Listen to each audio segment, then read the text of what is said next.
mu mwijima intungane ibengerana nk'urumuri mu mwijima intungane ibengerana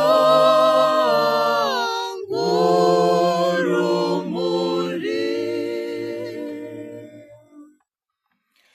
Hahirwa umuntu utinya Uhoraho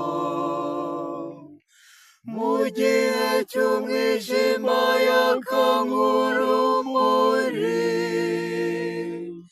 rumurikira abantu b'intagorama. Koko impuhwe, ineza n'ubutungane nibyo bimuranga.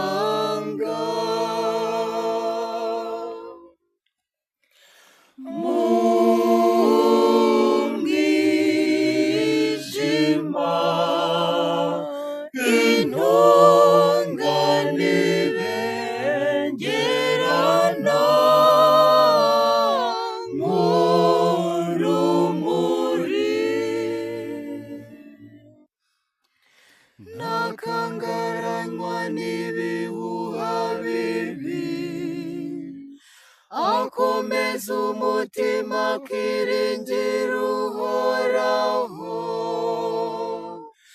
Umutima uhora mu gitereko,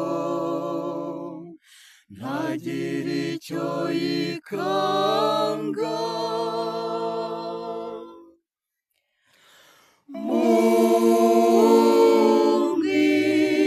mwijima intungane ibengerana nk'urumuri. Agira ubuntu agaha abakene atiziganya, ubutungane bwe bugahoraho iteka, akagendana ishema n'ubwemarare.